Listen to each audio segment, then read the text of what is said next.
All right, everybody, welcome to the July call. If you're new to the call, my name is Mark Reynolds. I'm a member of the Citizens Climate Lobby staff, and I'll be hosting the call today. For those of you who are on last month, you know that we were doing the call live from the Omni Shoreham in Washington, D.C., where we were about to start our June conference. What we ended up with in June is 1,505 people signed in for that conference. There are 435 members of the House of Representatives. There's 100 senators, so that makes a possibility of 535 meetings. We had 529. We also said 132 speakers, so that was by far the biggest event in all three of those categories, so thank you all for making that possible. Probably most importantly, though, from the June conference, we had a 27% increase of people sponsoring the Energy Innovation and Carbon Dividend Act.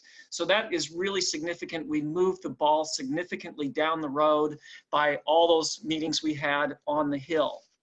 And of those new sponsors, 5 of them are from the committees that the bill's been referred to. So that's Ways and Means, Energy and Commerce, and Foreign Affairs. So that's also very important that it's getting people added on to the committees that are so important to us.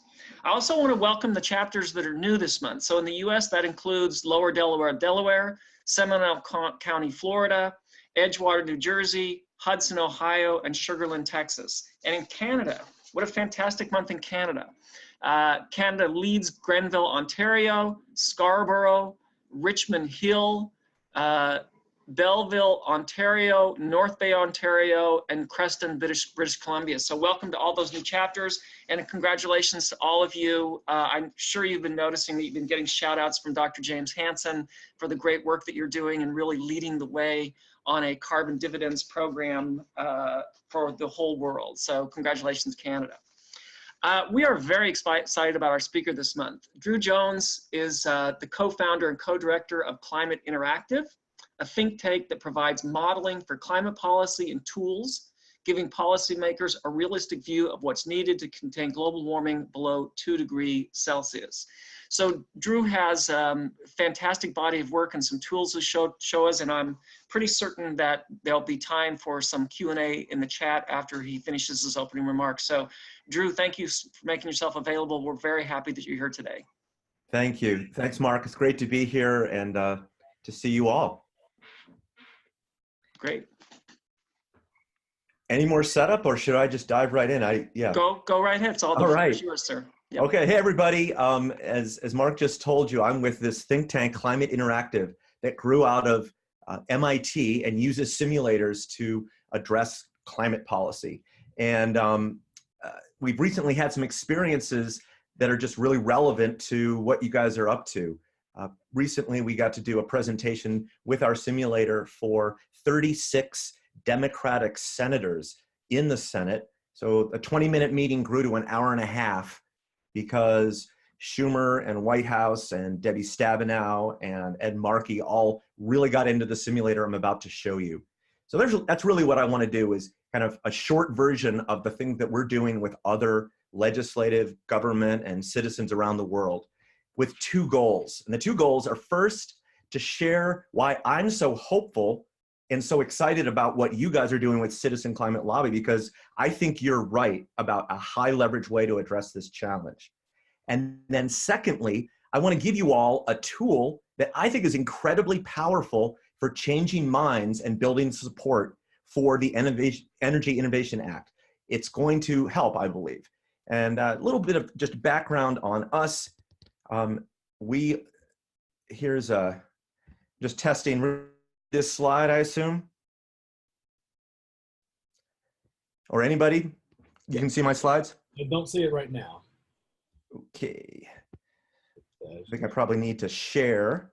I'm going to go over here to share and okay, here it comes. Yep. There we go. There we go. All right. So this is our team. Over here on the left, I think, Travis Frank, you're with the chapter in Des Moines. Happy you're here. This is our team. We're a small think tank. We developed this model, and if you want to have access to it, or if you have a laptop by your side, go to En-ROADS.org, give us your name, and we'll make sure you have access to it when it's out there available in the world. But the main, and this is the interface itself. the motivation for this model was I spent years sharing modeling results to say we need better action on climate. And we would share our ideas and say, here's what's needed. These are the actions that we should really take. And then we came to a really sobering conclusion that was summed up by our mentor and one of our team members, Professor John Sterman. And that is, research shows that showing people research doesn't work. Anyone else see this? We've been showing research for decades about how powerful a carbon fee and dividend would be, and then expect people to learn and believe us and move forward. This was really sobering for our modeling community when we realized that research shows that showing people research doesn't work. What do? How do you convince people to change their minds and to see what's really high leverage? Well, Bucky Fuller had an answer. He says, if you want to teach people a new way of thinking, don't bother trying to teach them. Instead, give them a tool, the use of which will lead them to new ways of thinking. That's what we've been doing with these senators, even some Republican staffers for congressional leaders. So that's what I'd like to do with you right now. And along the way, show you why you are so right about what you're working on and give you this tool so that you can use it to bring about change. So this is the interface to our simulator En-ROADS. It's going to be released, we hope, within weeks or a month, and you could get access to it. And what you see here is the overall story is here's where the energy is expected to come from. You see this brown line? That's coal. Red is oil. Here's natural gas, bioenergy, and renewables, wind and solar, which are growing slowly, but steadily over the century. So this is the future that won't happen because we're all taking such great efforts to change the paths here. But if this were to happen and we were to keep burning coal, oil, and gas, emissions of greenhouse gases go up and up and up, and temperature reaches 4.2 degrees. Of course, we want to get this 4.2 below 2 degrees, ideally at 1.5. And what you can do is change all the things at the bottom. You could imagine a future with more renewable energy or less oil or electrification of cars or deforestation or less deforestation, growing trees, as someone asked. And over here, carbon fee and dividend as one of 18 different levers. So this is going to be a little bit indirect. I'm not going to show you why I believe in your leverage point yet. I want to ask you a question, and I want you to see if you could type it into the chat area. What are the policies that are kind of the competition for carbon fee and dividend? What are the things that you may be suspecting really don't help quite as much as people think, but get talked about all the time? What are the things that keep getting proposed that you're concerned may not be as powerful as your Energy Innovation Act? So if you would, type 2 or 3 words. So what are people typing in here? Like electric, oh wow, you guys got this. Electric vehicles, bioenergy, clean power plan, renewable energy standards, infrastructure. Even further out there, what are the things that you're more suspect of? New tech, nuclear, wow, carbon sequestration, green, oh, this is great. Cap and trades, okay, yes, it's all of those things. R&D investment alone, says Sarah Fischel. Okay, great, love it. So keep typing if you like, but I'm gonna start simulating them and let's see how much they help. Someone said R&D alone, absolutely. We just should send some scientists into the desert. They're going to come up with thorium fission, nuclear fusion. Why bother with all of the hassle that you guys are going through of trying to get a carbon fee and dividend? So let's just imagine, for example, a new technology, half the price of coal. What year do you think it could come out? So what year we imagine that we would have a breakthrough in, let's say 2025, in the next 5 years, 6 years, what if we have a huge breakthrough? And so I'm going into this area. See this new technology? This is nuclear fusion, thorium fission. Watch as I imagine those technologies come out half the price of coal, get commercialized, and imagine what it would actually do. I watch what happens. The orange line of new tech as an energy source leaps up, but it doesn't leap up until it gets designed and created in 2025 and commercialized by 2030, 2035, and then it begins to grow very fast. Why does it help? Well, which line do you see moving the most? Look over on the left at the brown line. Watch the brown line of coal. It really kills coal significantly out in the 2040s. It's important to see when. So watch that brown line of coal come down.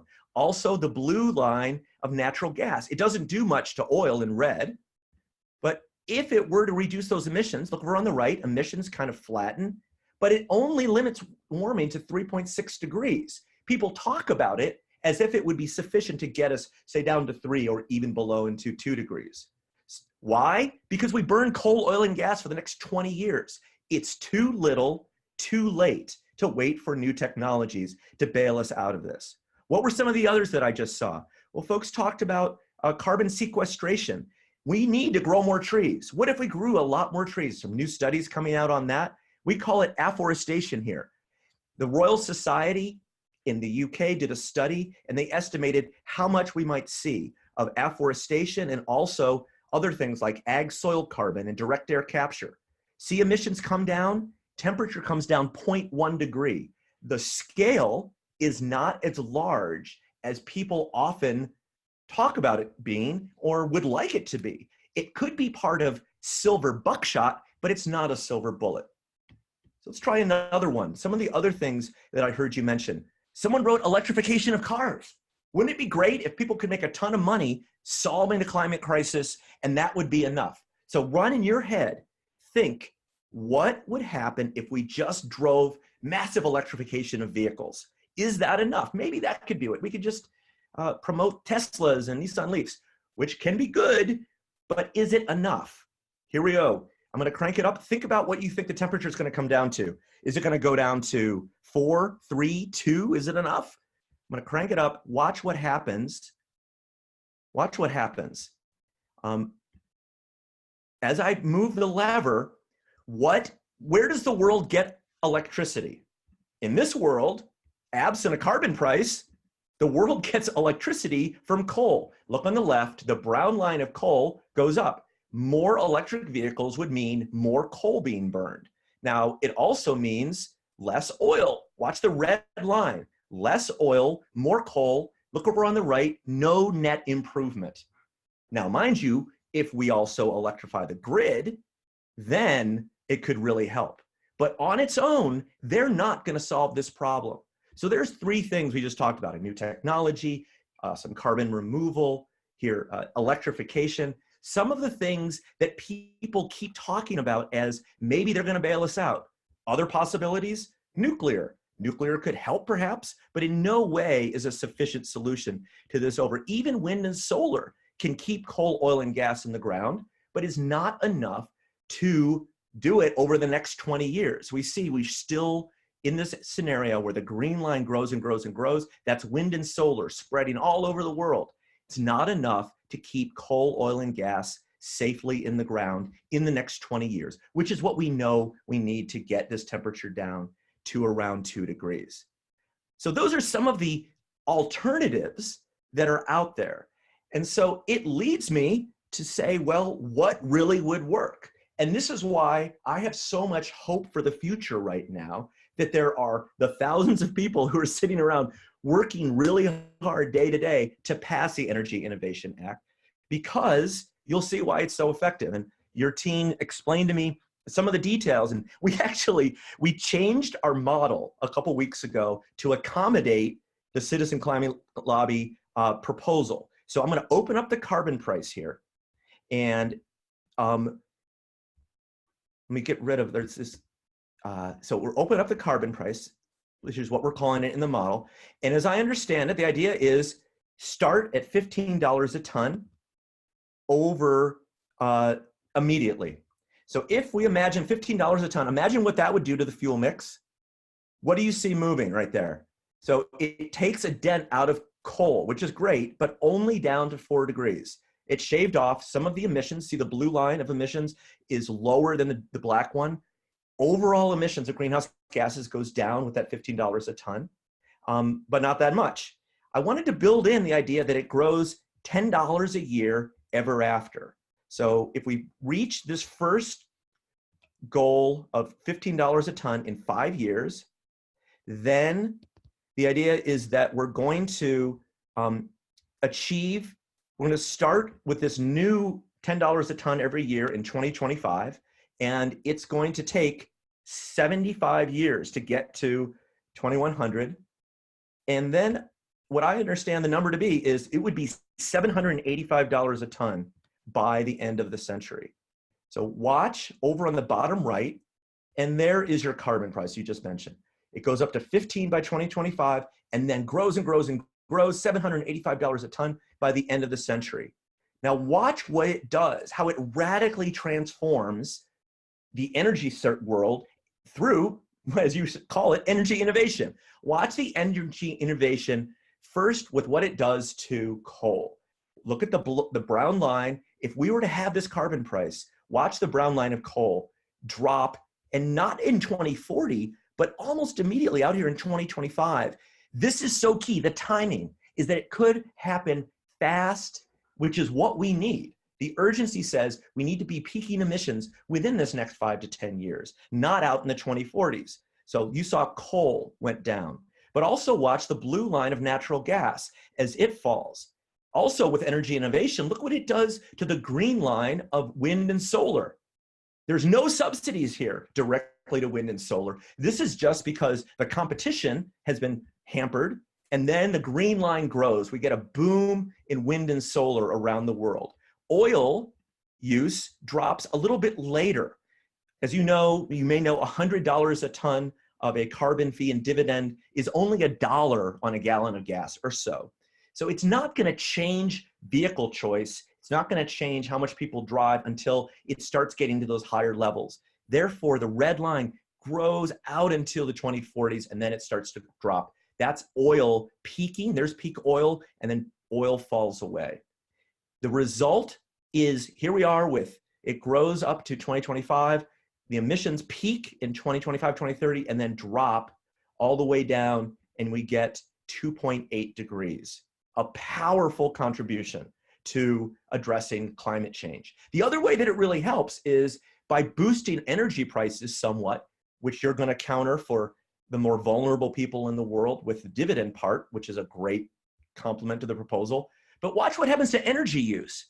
If we have slightly more expensive energy, then people innovate with energy efficiency. They drive less, they buy more efficient cars, they insulate, they fix up their houses, they conserve a bit more. And so energy consumption, the blue line is below the old black line. We're using less energy. And this is a really helpful way to also reduce greenhouse gas net emissions, getting temperature down to 2.8. So how are we at so far? The other things that are being proposed, woefully insufficient on their own, perhaps together they could add up, but here a carbon price is a high leverage way to keep coal, oil, and gas in the ground in the near term, and therefore reduce temperature well below where it was expected to go to avoid some of the worst effects of climate change. Overall, incredibly high leverage, and this is one of the big reasons I'm so excited about prospects into the future, that Citizen Climate Lobby is working so hard to make this happen. Now, I'm just going to pause here. This is one action. It's not a silver bullet, though. Look over on the right. I think it's going to get in the range, and there's uncertainty, 2.8 degrees. So it's not a silver bullet on its own. It's maybe the most silverish bullet that is out there, but we're going to need silver buckshot. We need other actions. So what are those other things? What else would you like to try? And by the way, you probably have questions at this point. We're going to have time to look at those. I just want to see what it takes to get us all the way down to 2 degrees. So what are the other things we need to move? Type in here. And one note, there's a question. This is a global carbon price. Of course, I'm simulating the whole global climate. This assumes that we take action in the US and the rest of the world takes action as well. This is global. So what are the other things? Forestation, someone writes. Sarah says population. Someone says methane and other in Iowa City. Someone says efficiency. This is great. So let's just try those things. What if we have performance standards? What if we have things like CAFE standards? We still need those. Watch what happens. Here we are. Here we go. We're going to have energy efficiency in transport. So CAFE standards, 2.8, still 2.8, but then energy efficiency in buildings, performance standards and things like Energy Star. Now we're at 2.6. People talked about forests. We need to reduce deforestation in Indonesia and in Brazil, which are a source of emissions, 2.4. Methane and other, this is reforming the way that we manage cattle and consume cattle. This is also wastewater and landfills and oil and gas industry. This is also fertilizer. This is F-gases, 2 degrees. If we have more growing trees, afforestation, and some CDR, boom, you did it. 1.9 degrees below 2 degrees. What does it take? There's no silver bullet. The most silverish bullet I can find is a carbon fee and dividend.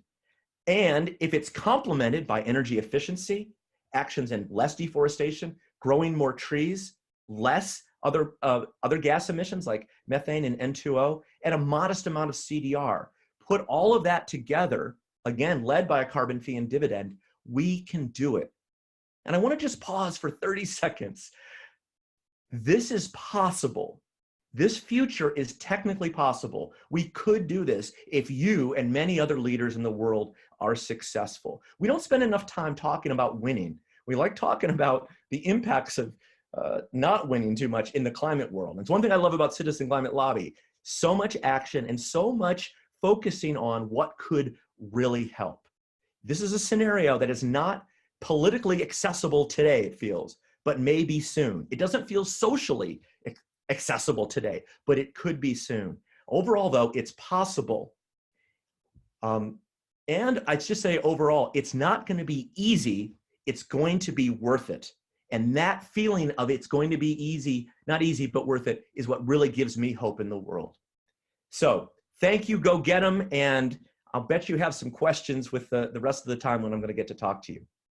Great. And Andrew, before we go to the chat, you're also going to be on CCL University Thursday. Can you just elaborate on what you're planning on focusing on Yes. Thursday night? Thanks. So on Thursday night, anybody who's was really interested in this overall tool, we're going to be talking about what it would take to use the tool to engage others. As I mentioned, we've been using this with senators and governors and aides. I believe that this is a tool that can help you. We're going to be running a set of webinars to give you this tool. This is not for Travis and me and others to present. This will be a tool. It's not released yet, but when it is, I hope that you could run a more relaxed version of what I just did with you all. Imagine you with this tool sitting down with a wary legislator who doesn't believe that we need a carbon price. They may be thinking, oh, we just electrify. Oh, we just do it with the forest. Oh, wind and solar will bail us out. Research and development. No, let them think on their own terms with their peers.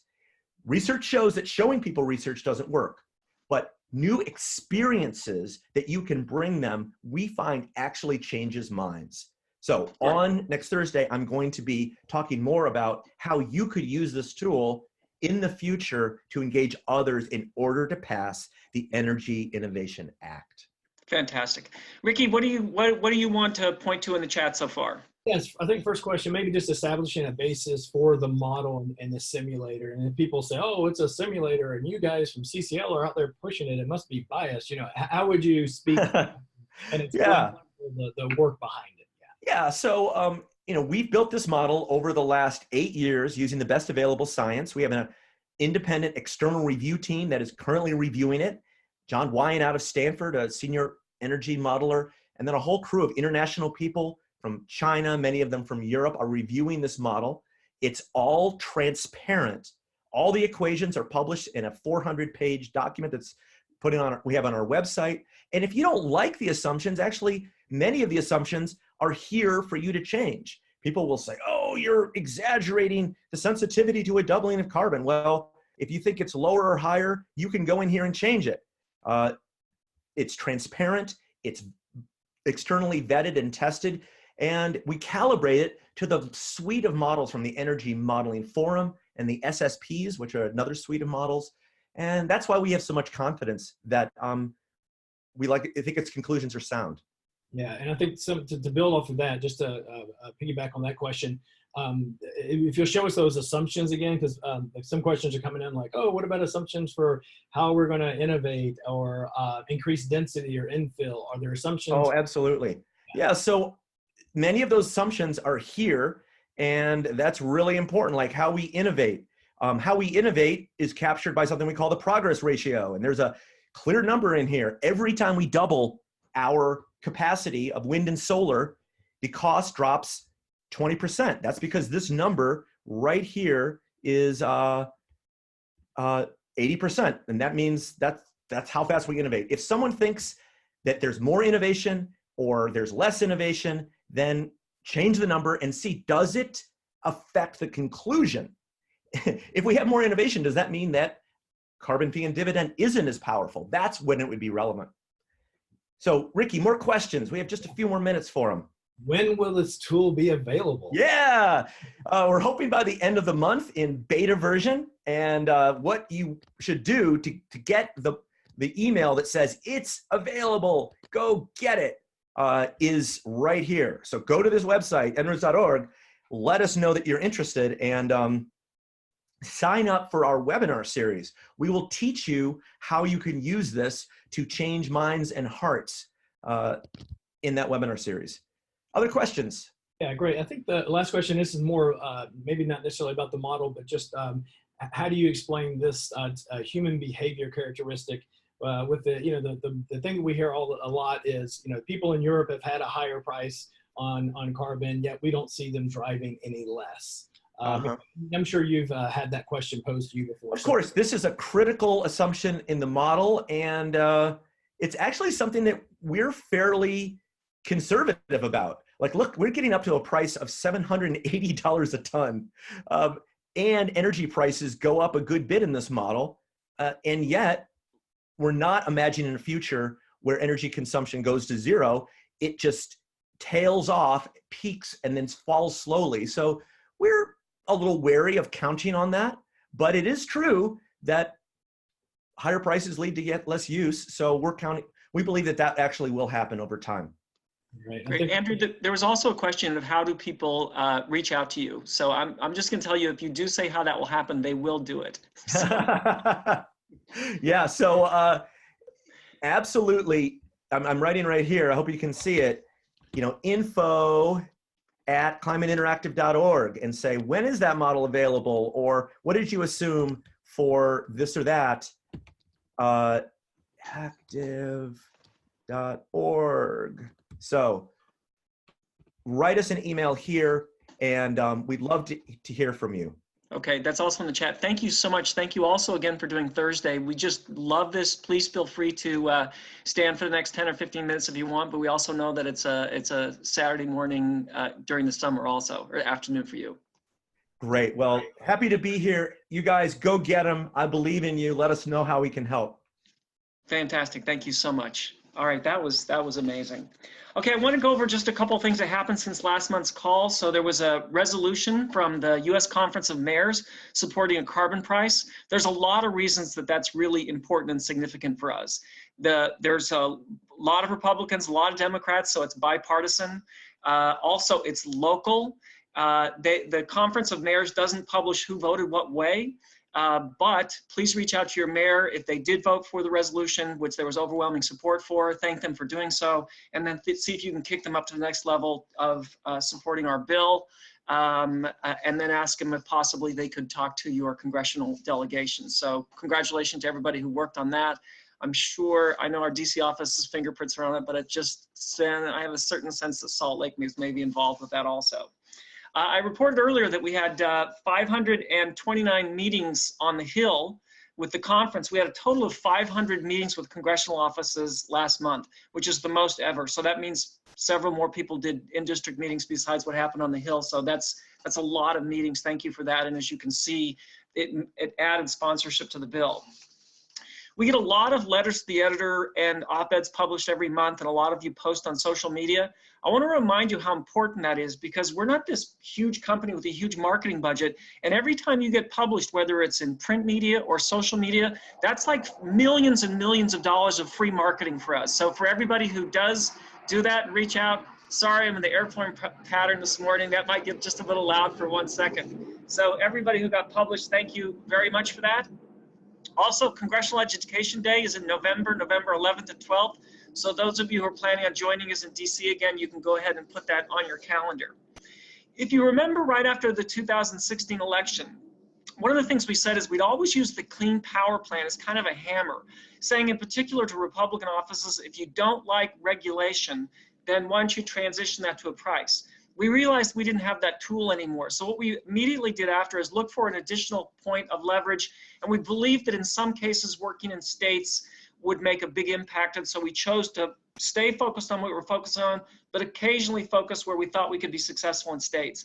I want to report on what our people in New York just did in getting the Climate Leadership and Community Protection Act passed. That was led by Lynn Meyer and Philip Kahn of CCL New York. They had over 150 meetings with the New York State Legislature, including every single Senate office. At that meetings, they urged the legislators to pass the CLCPA and also talked about the advantages of carbon fee and dividend.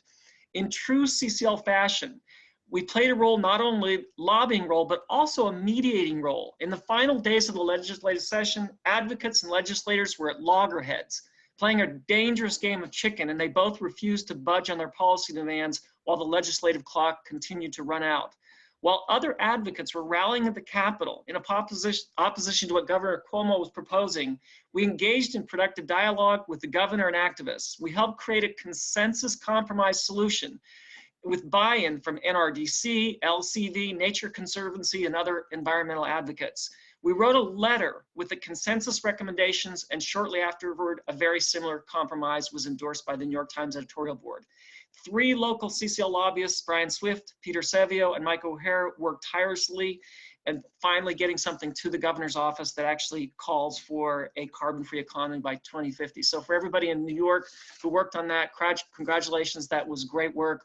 Hopefully we'll hear some other successes at state level, which we believe not only continues to drive down emissions, but also adds leverage on the federal government to have to act, because they're not going to want some patchwork approach at some point. I want to go over what we're going to be doing in the US and Canada. Then I'm going to ask Dr. Danny Richter to come on for just a moment. You know, after the June conference, we all came home and maybe we met with our members in district. That's really our most active time for our DC group. They're back on the Hill, and I just want to get his perspective of what do we see coming out of the June conference. In Canada, we're going to have a huge letter to the editor campaign using the election laser talks. And then also, given we do have an election coming up, MPs are going to be in district, potential MPs are going to be in district, having barbecues, having events. Please go to those events and introduce yourself, make sure you're meeting the people who are running in your provincial riding. In the US, we're focusing on outreach to youth. If you were in the June conference, you saw it was by far the most young people we'd had at the conference, and it was a great thing. It added that really a nice element to the conference. It wasn't just the most age diverse, the most racially diverse, the most politically diverse. It was a fantastic gathering of every kind of American, and we were happy about that. So we put some great tools in there for how you can reach out to youth. We're also going to be focusing on grass tops, and this month particularly focusing on who are the key leverage people.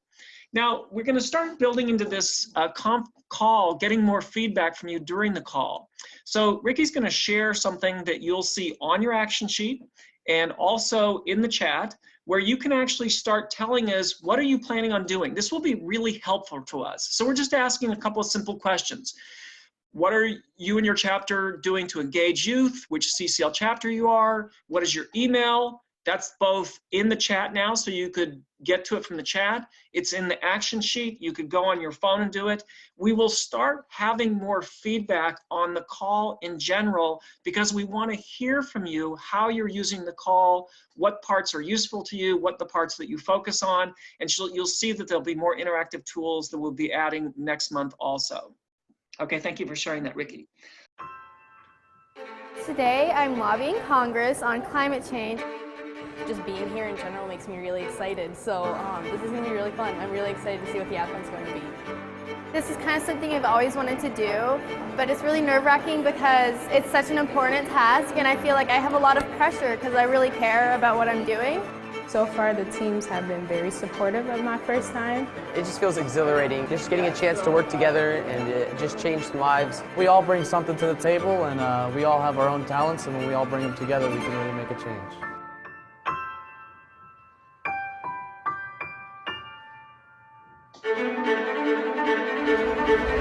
I feel pretty hopeful, just ready to go back to the district and continue to meet with them and continue to show up in their office and let them know that we're going to keep coming back. I just had a very successful lobby meeting, and it looks like we may have a co-sponsorship.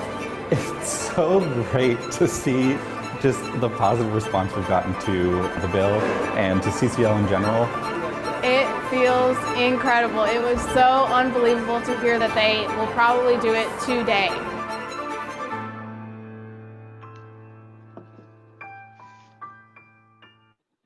Great, thank you for that, Ricky. And for our marketing team, if you get a chance to run into Leslie Beatty or any of the people from the marketing team, I love what they put together there. All right, Ricky, do we know if we can hear Danny? I think you should be able to hear me now. Yeah, we can, great. Great. All right, so here we are 1 month after the first CCL International Conference with our bill submitted to Congress. As Mark said, we now have 56 co-sponsors, 15 of whom have joined since before our conference. I'm particularly excited that we went from 1 co-sponsor on the Ways and Means Committee to 4 co-sponsors on Ways and Means. That's a big deal. The Ways and Means Committee is one of the 3 committees of jurisdiction for the Energy Innovation and Carbon Dividend Act, and it's the big one. Growing support for this policy within that committee echoes loudly in the halls of Congress. We were also recently honored that Representative Karen Bass, chair of the Congressional Black Caucus, signed on as a co-sponsor. In fact, of the 15 co-sponsors who have joined since the conference, 8 have been members of the Congressional Black Caucus. 2 of those new Ways and Means members that I'm so excited about are also members of the Congressional Black Caucus. We are thrilled to have their support for our bill. In addition to growing support inside Congress, we've also been seeing support grow outside of Congress. And in particular, I want to highlight the same thing that Mark highlighted, and that is what happened at this year's annual meeting for the U.S. Conference of Mayors. At that meeting, the mayors voted on and passed a resolution in support of carbon pricing. The mayor's resolution urges Congress to put a price on carbon pollution, though not specifically HR 763. Nonetheless, this is a huge endorsement of this policy approach and gives a lot of cover to members of Congress. Why is that? To the extent that all politics is local, which is a large extent, you really can't find a more local politician than the mayor of your town or city. And yes, Republican mayors voted for that resolution as well.